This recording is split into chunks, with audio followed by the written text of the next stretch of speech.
All right, so lesson 6 is going to be, we're going to be working with another type of function and called a piecewise function.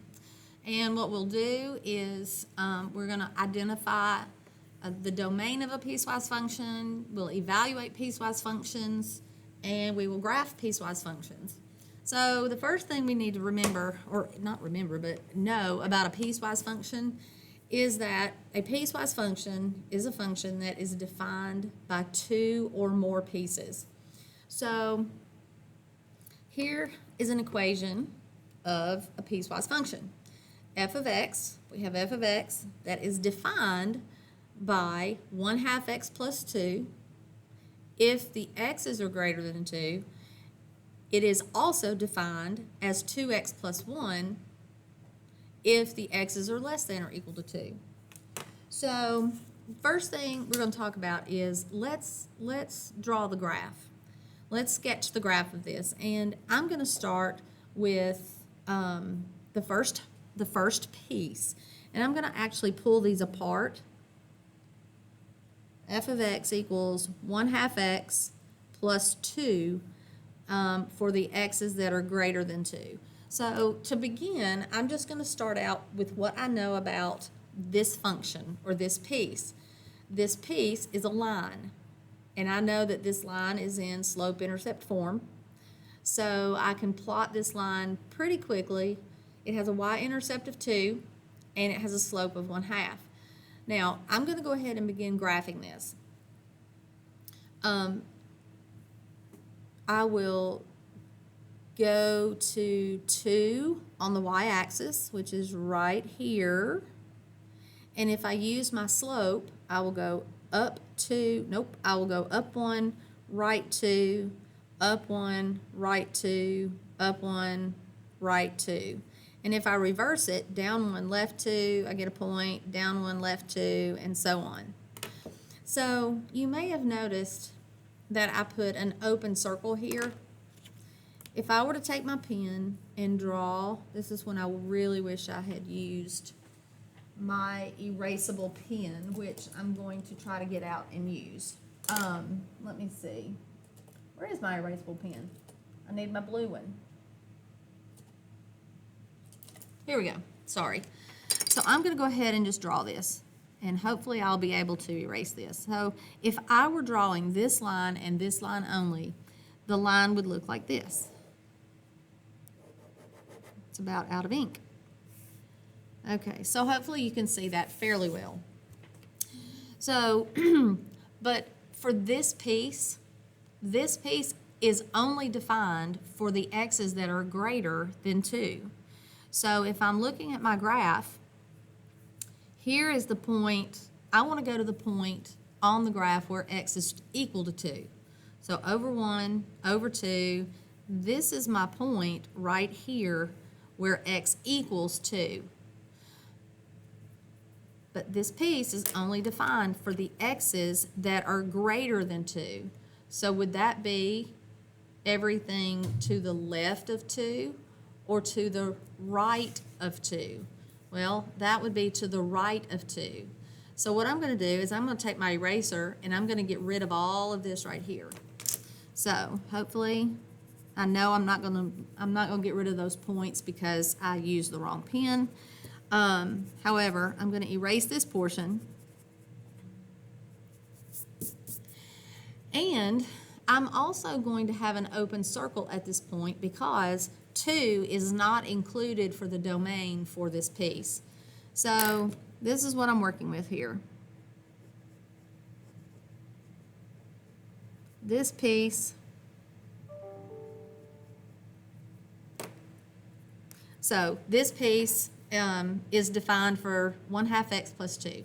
Now I'm going to go and graph the piece for f of x equals 2x plus 1.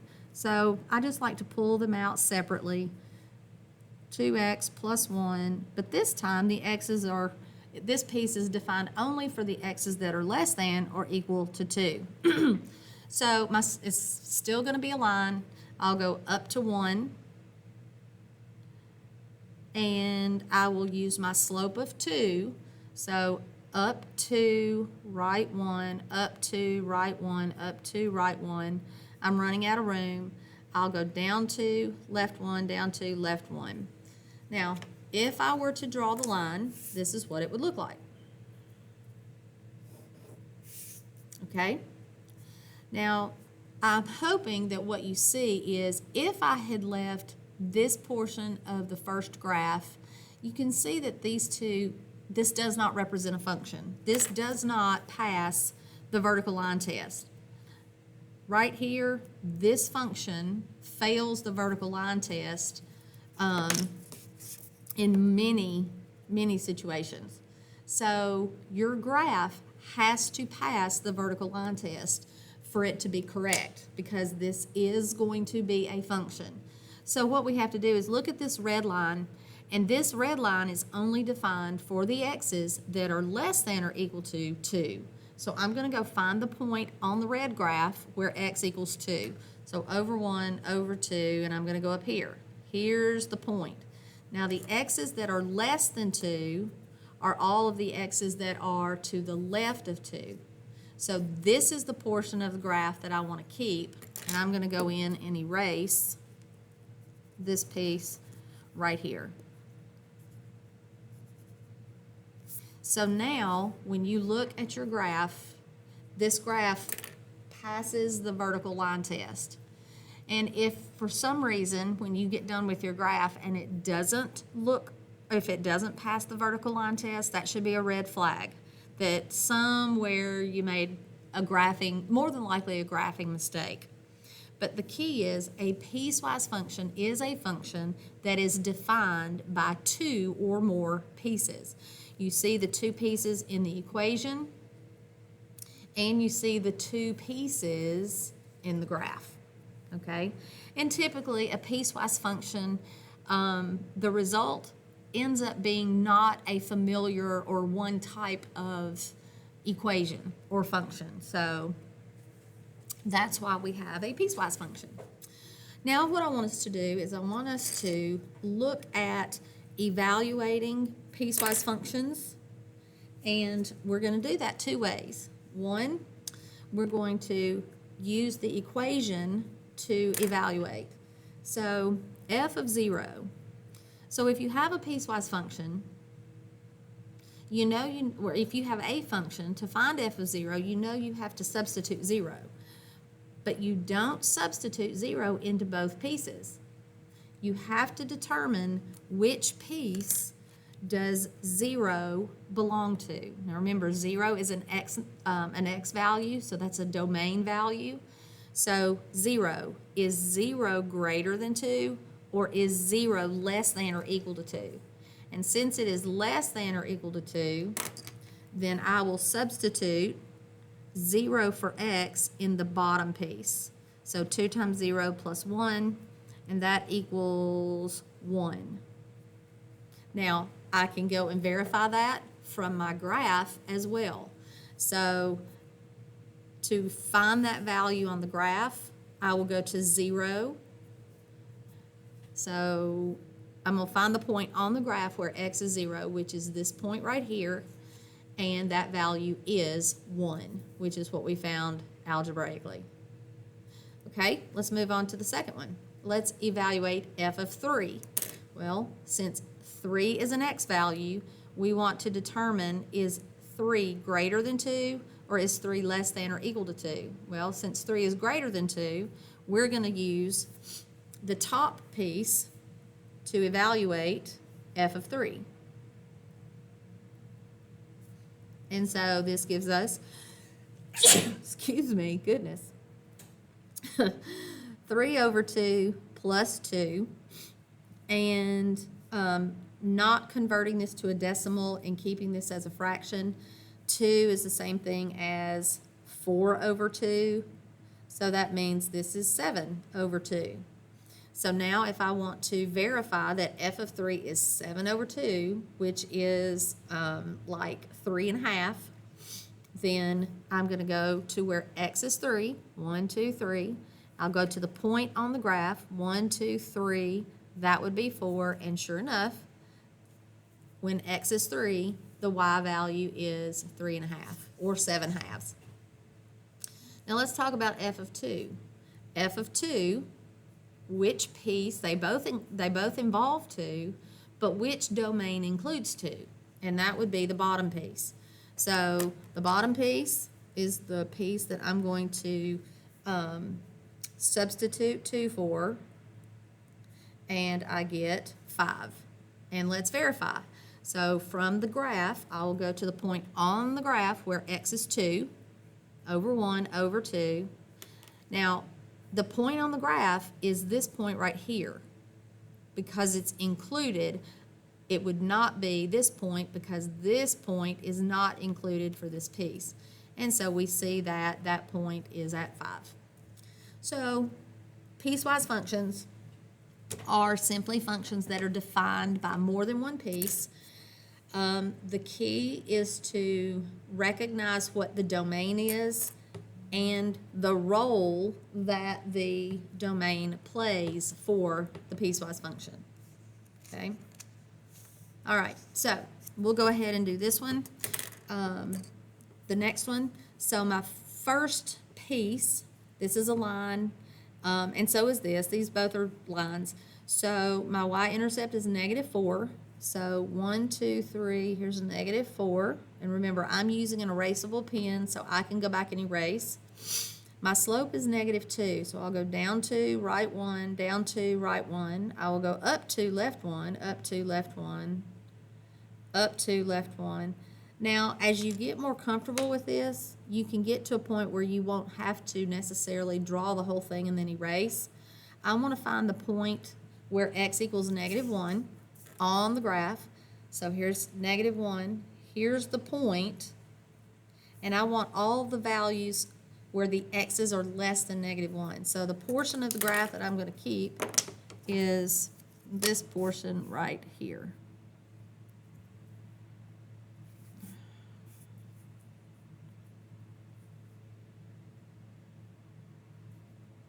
Okay, so I'm kind of struggling today.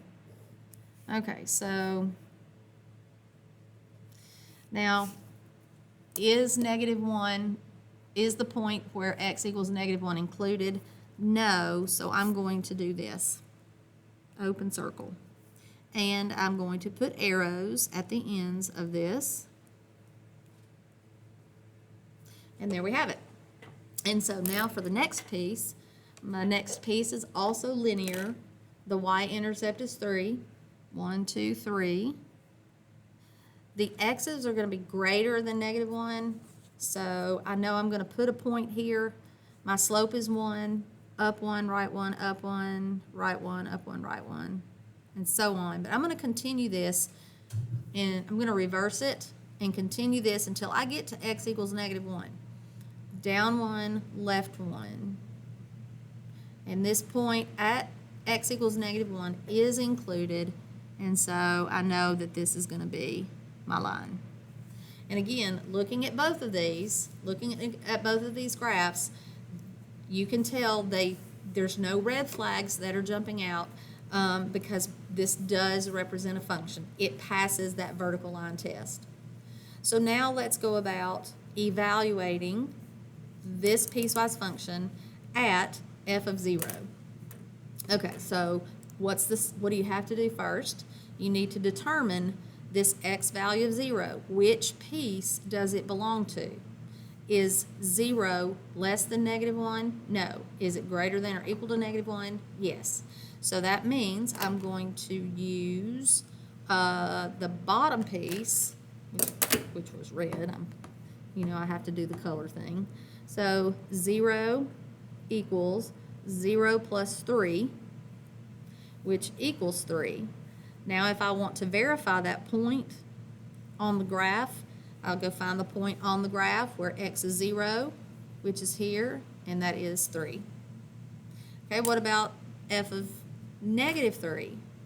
Let's work this one backwards. Let's go to the graph and find the point where x is -3.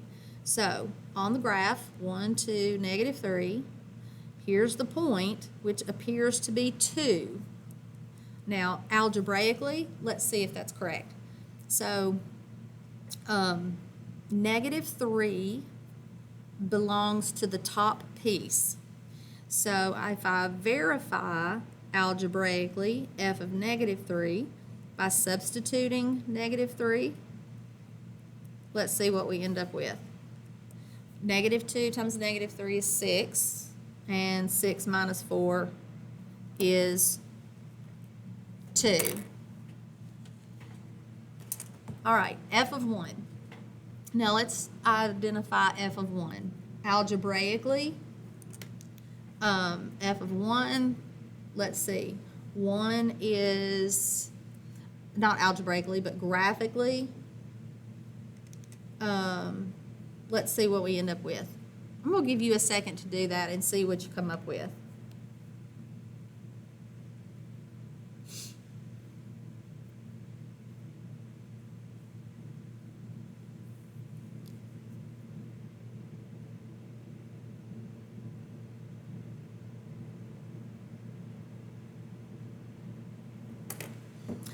All right, so if we use the graph to evaluate f of 1, we would go to the graph and we'd go to the point on the graph where x is 1, 1, 2, 3, and that would be at 4. So graphically, f of 1 equals 4.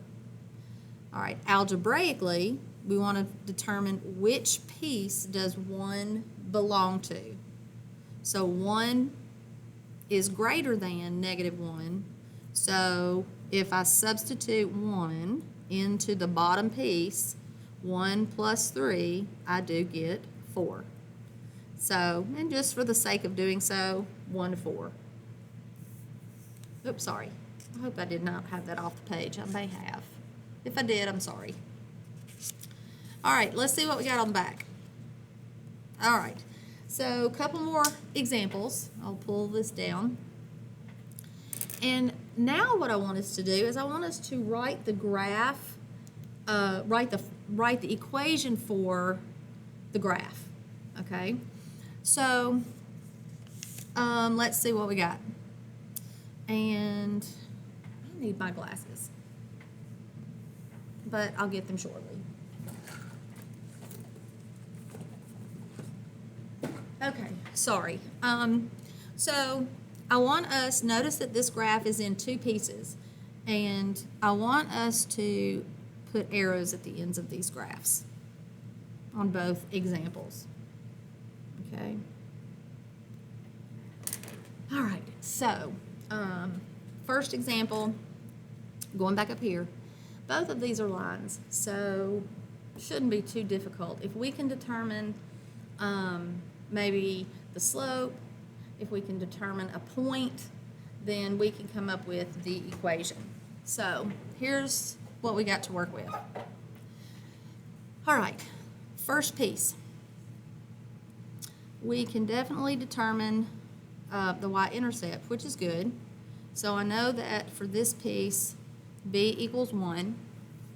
And the slope, if we just simply do rise over run, we would go down 1, right 1, down 1, right 1. So it appears that m equals a -1. Now let's talk about the domain for this piece. The domain for this piece includes everything up to 2. And there's one thing I don't like about this graph, and we've got to do something just to make it work. I want this one. It looks like there's 2 points here that are included. Let's make that one open. All right, so this is going to include all the values that are less than -2. So our x's have to be less than -2. All right, then for this piece, now let's talk about how we're going to find the equation, because this one we don't have the y-intercept.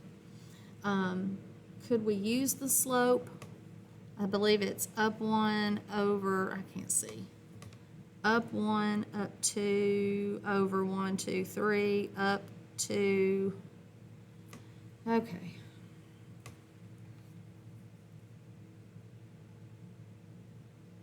Let's see about this. 1, 2,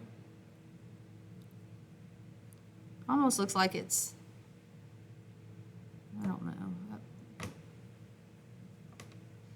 over 1, let's see, up 2 over 3, up 2 over 3. Okay, so we're going to say the slope is 2/3. Ooh, I need to make that bigger. But anyway, so the slope is 2/3. What we don't have is the y-intercept.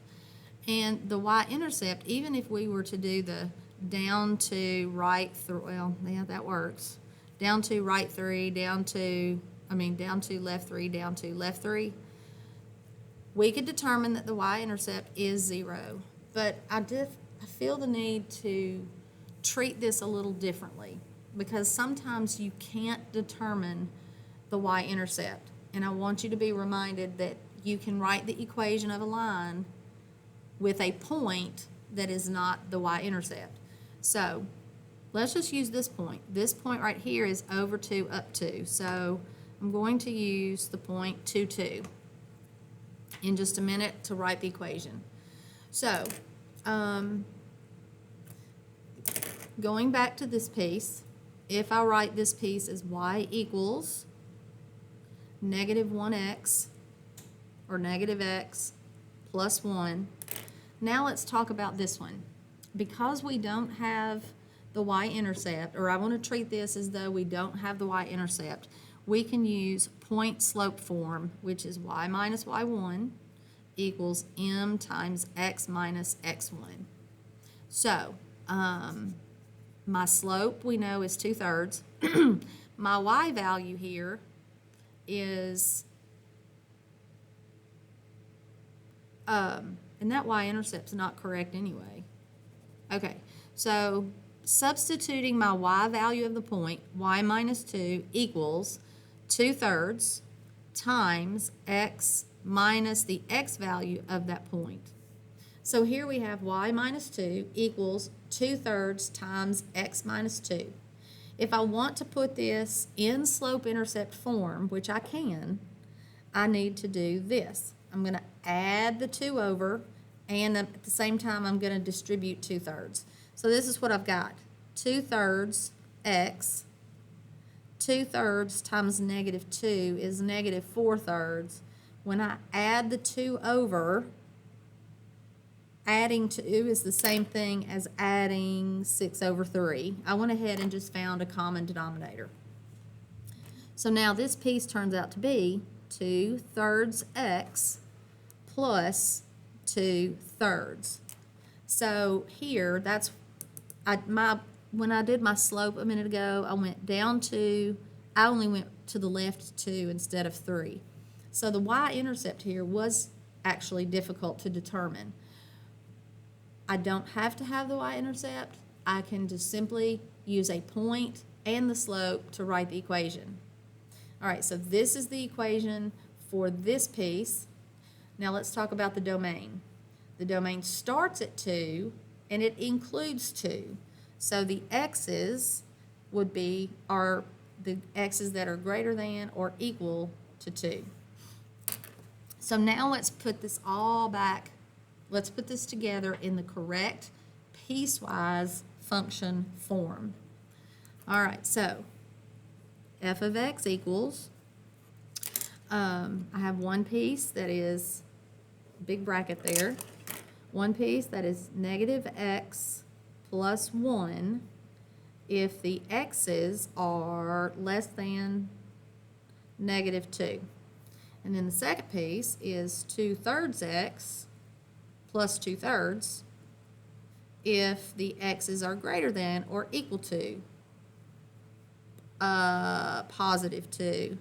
And over here, that's not correct. Why did I say that was negative 2? That would be positive 2 and positive 2. I knew something didn't look right. Okay, so here's our equation. Let's find what is f of negative 2. Okay, well, we've got a couple of things we could do. So from the graph, go to the point where x is negative 2. So go to negative 2 and go to this point. There's your point, and that appears to be 3. Don't forget, we can always check it in the equation as well. So f of negative 2 negative 2 belongs to the top piece. So this would be negative, or the opposite of negative 2, plus 1. This would be 2 plus 1, which is 3, and it works. Then what about this question? This says, for what value of x is f of x equal to 6? Well, remember, this is really saying you're looking for the x value of this function where your x value or your y value is 6. So really what you're looking for is this. On the y-axis, you want to find the point or points where the y value is 6. Okay, so, and from the graph, we could probably tell, I believe it looks like that's at negative, 5? And at x equals 8. Well, how would I determine that? So it appears that it's at x equals negative 5 and 8. But how could I determine that algebraically? Well, I could do that by setting each little piece equal to 6. And I can already, yeah. So on this top piece, negative x plus 1 equals 6. This would be negative x equals 5, which does give us our negative 5. I could also take the 2/3 x plus 2/3, set it equal to 6. I do not like fractions. I'm going to multiply the entire thing by 3, which gives me 2x plus 2 equals 18. And this is 2x equals 16, so x equals 8.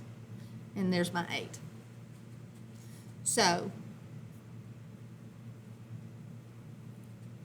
writing the equation for a piecewise function,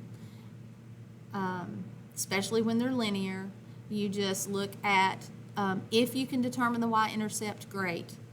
Then you just find the y-intercept, identify the slope, and you can go from there. If you don't have the y-intercept, don't guess.